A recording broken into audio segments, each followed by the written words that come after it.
Hello there, Mr. Sutton here, bringing you the Algebra 2 and Algebra 2 Honors 1.2 lesson on transformations of linear and absolute value functions.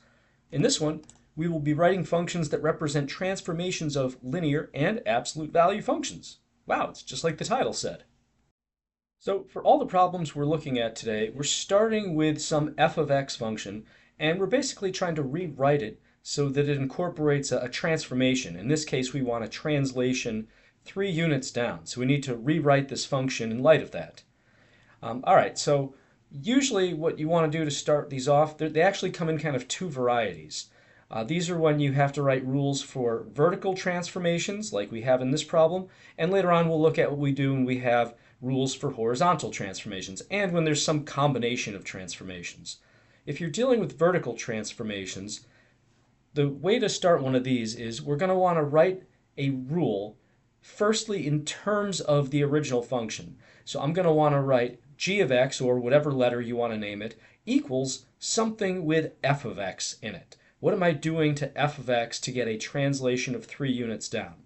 So I'm going to have you pause the video in a moment and do that. When you do that, just as a little hint here, vertical changes happen outside the function. So you're going to need to do something outside of f of x, not inside of it. So pause the video and give it a shot. All right, now if we have a translation of 3 units down, that means I need to basically subtract 3 outside the function. So I would first write g of x equals f of x minus 3. After I've done that, I can now replace the original function, f of x, with its rule, and then simplify if needed. So instead of writing f of x now, I'm going to replace that with what it represents. That's this 2x plus 1. So I've got 2x plus 1, all of that minus 3. And I can simplify this a little bit. This will just be 2x minus 2 if I combine those together. So that's what my new g of x function is going to look like. For this next problem, we have f of x equals absolute value of x plus 3 plus 1, and we're trying to do a reflection in the y-axis with our new modified version of this.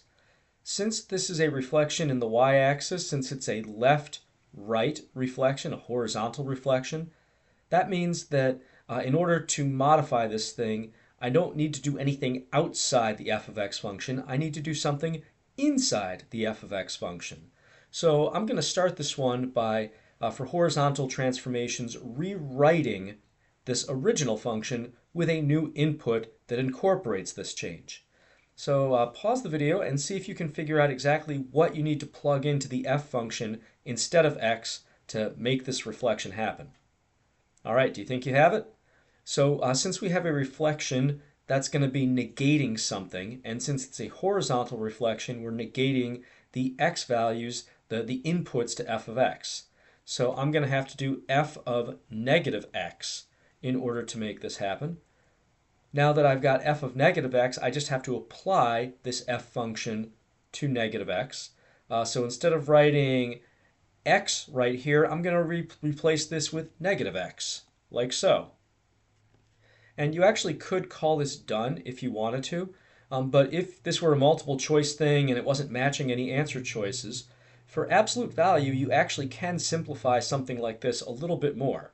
The way you can simplify absolute value a little more here is by factoring out and then removing a negative from inside the absolute value.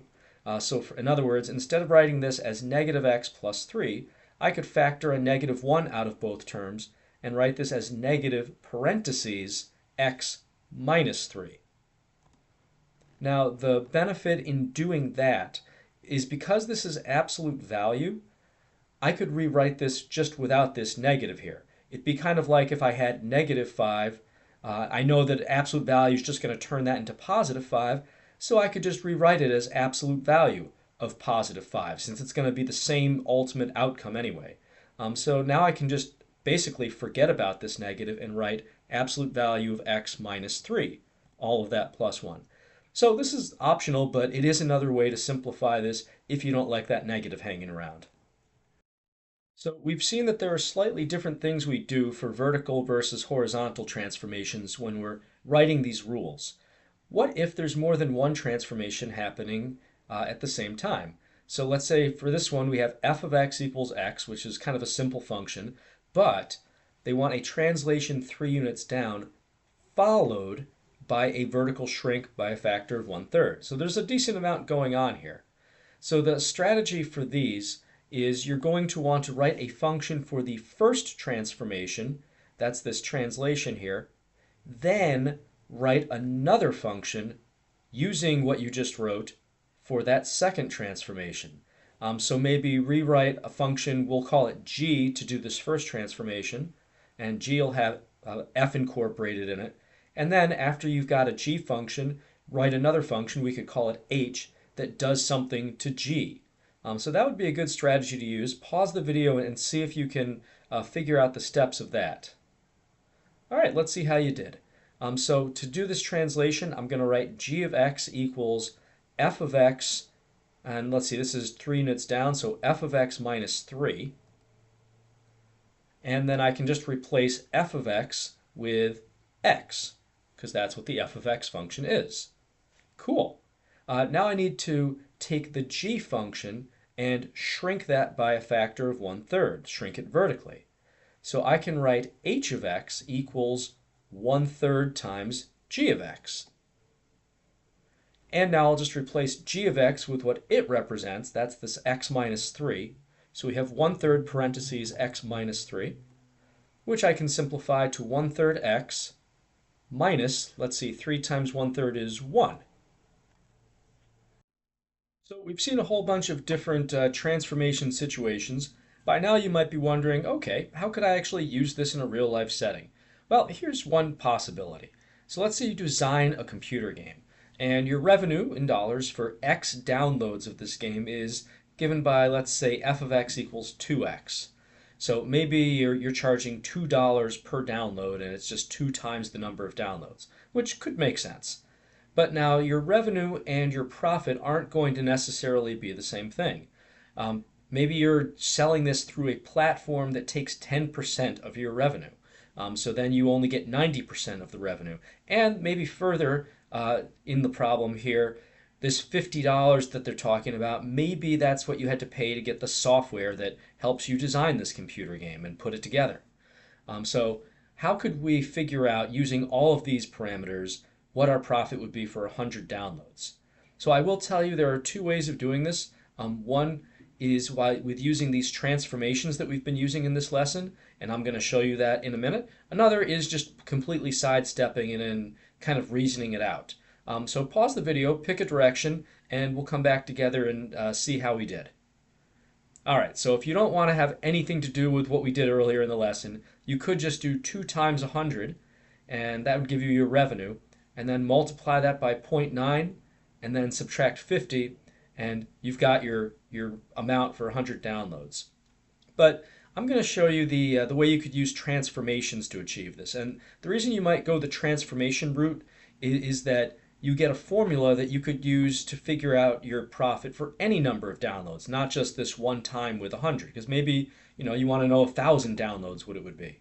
So let's write a g of x function using this f of x function. Since g of x, our profit, is going to be 90% of the revenue, we're going to write 0.9 times f of x. So that's a little dilation going on there. And we're also going to have a little translation because we have to take $50 off of all that. So minus 50. And just to get this in terms of just x instead of f of x, we can replace f of x with 2x. And we can simplify this a little bit, so this is 1.8x minus 50. So this is a function you could find the profit for any number of downloads with. But now, because they wanted specifically 100, let's plug 100 in for x. So 1.8 times 100, that's going to be 180. And 180 minus 50 gives us $130. So that brings us to the end of this lesson. I know since you were very young, you've always wanted to be the one who made the rules, and now you are. Congratulations. Till next time, Mr. Sutton signing off.